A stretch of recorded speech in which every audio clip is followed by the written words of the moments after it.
May I now very earnestly request Chief Guest of this function, Honorable President of India, Sri Pranab Mukherjee sir, to address the gathering. Honorable President of India.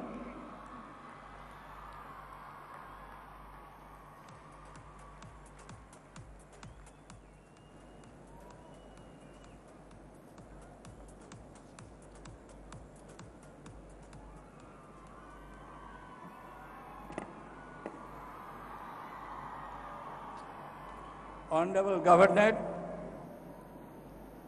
of Andhra Pradesh and Telangana, Sri E.S.L. Narasimhan, Honorable Chief Minister K. Chandrasekhar Rao, Chief Minister of Telangana, Sri Bandaru Dattatreya, Union Minister of State for Labour and Employment, Sri Kadian Srihari, Deputy Chief Minister and Education Minister, Government of Telangana, Dr. Keshav Rao, Member Parliament, Dr.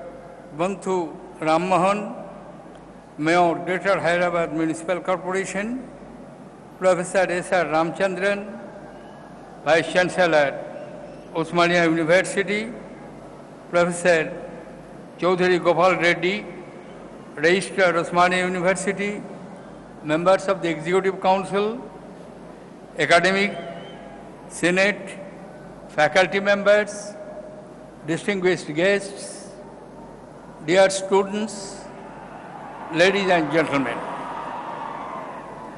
It's indeed a proud privilege for me to be present amidst you on this occasion when you are initiating the 100 years of your prestigious institution, Osmania University of Hyderabad. 100 years ago, on this day, a visionary, Mir Osman Khan, the last Nizam of Hyderabad, had a vision, had a dream to establish an institution, a university in Hyderabad, which will be of world standard. Since then, 100 years have passed, and these 100 years, from 1917 to 2017, world saw many momentous changes, including the momentous change in your own state. The international world has witnessed. Remember the year 1917, when the First World War was in its peak and declining, to be concluded in 1918. Thereafter, another war within 20 years of Versailles Agreement, which drew the final conclusion of the First World War. In other words, in the first 50 years of the last century, world saw two devastating wars. World also saw the birth of a new nation on the midnight of 14th, 15th August, when half of the world was asleep. India awoke from the slumber of all 190 years foreign rule, and a new dawn began. India began its tryst with destiny, and that movement is also going on. I am not here to repeat the history of 100 years. Many of you are fully aware of it, and particularly an esteemed institution of which you have the privilege, dear students, to be the students' institution being your alma mater.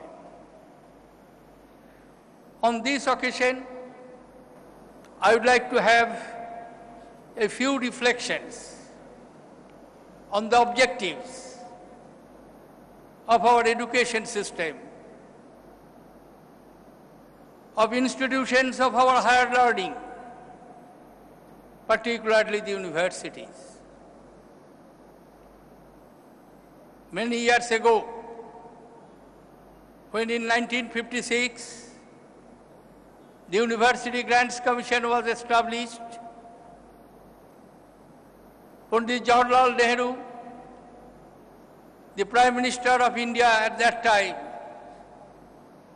made an observation and outlined the objective of an university. University would be a place of higher learning, would be a place of creating liberal and environment. It would be a place where free exchanges of views, ideas will be exchanged.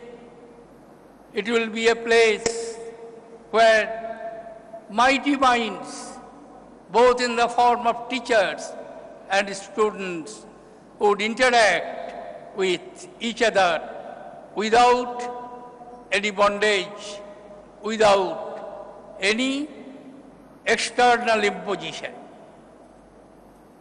I do feel that is the ideal objective of the university, an institution of higher learning. And we had that. We had over a very long period of time, not 1 or 2 years, but almost 100 years, over centuries, almost 15 to 1600 years, India had a leading role in the field of higher education in the international community. Institutions like Takshashila, which is now in Pakistan, institutions like Nalanda, Bikramshila, Udanpuri or Sombihar, all of them are in ruins now. But for 1300 years, they brought the mighty mind, talent from all over the world in the form of teachers and students who made, exchanged their views, advanced the learning on the basic principles of humanity. Osmania University was established with this dream that it would be an institution of excellence where free minds will meet freely, exchange ideas, views, interact, and live in peaceful coexistence. Today, when we look at, there is no doubt there has been huge development of higher educational infrastructures. Right now, when I am speaking before you, there are 757 universities, including 16 IITs, 30 NITs,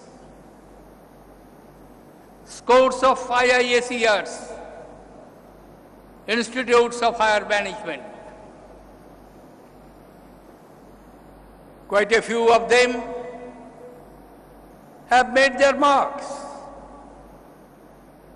Take the examples of the IITs. Originally it was 8 when it started. And I am told that most of the IITs, particularly the old IITs, had almost 100% campus recruitment. The IIT graduates, they are providing the leadership in the mercantile world today, managing a large number of multinational companies all over the world. It speaks of talent, excellence, of education and development of mind. But not only, we can be satisfied with few IITs or few NITs or few IIS, SERS. We shall have to develop our universities as the model, as the temple of modern learning, where mighty minds will come from all over the world, both in form of teachers and in students. I am happy that some of the initiatives which have been taken, like again, through which networking today Indian universities are in position to avail 800 world-class experts to our educational institutions and to our teachers. As President of the Republic, in my capacity, I am the ex officio visitors of more than 100 central institutions. And for the last 5 years, when I assumed this office, almost like a parrot, in every educational congregation, I emphasize on having excellence, achieving international standard, finding universities of India, institutions of higher learning in India, occupying their rightful place in the world, least brought out by international reputed agencies. When I found first, it was in 2013, while addressing the convocation of IIT at Kharagpur, while having tea with the faculty members, I asked the director, "What is your campus recruitment?" He very proudly and correctly so told me, "Sir, almost 100% we cannot supply. Any part of the world, you will find an IIT graduate of Kharagpur, Kanpur, Delhi, Bombay, Bangalore." Then my next question, on which I think he was little nonplussed, I asked, "How many of your ex-students have devoted themselves in basic research in India or abroad?" His response was quite a large number abroad, but not in India. This is the point which I am trying to drive at. When you are celebrating 100 years of your prestigious institution, dear students, esteemed faculty members, I will urge you to look into this aspect. We are lagging far behind in basic research, innovation, and we cannot achieve excellence in education if this aspect is neglected. I do not blame the academic institutions alone, because substantially it requires uninterrupted flow of fund, and it comes either from government or from industries. State funding is not possible to the extent required. Industry must come forward. There must be an interface between industry and academic institution. Chairs should be created. Special research projects should be endowed by the industry. Industry should develop a vested interest in education, in research of science and development. Then and then only we will not only be able to occupy our rightful place in the map of education system, but also economically being advanced, we will occupy our rightful place in the international community.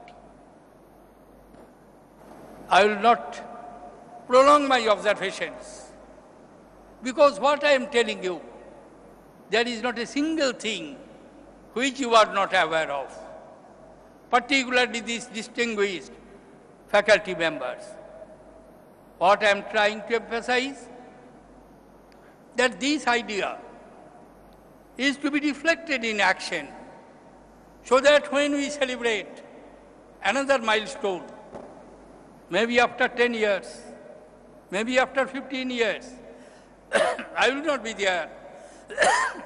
Many of us may not be there, but surely institutions will be there.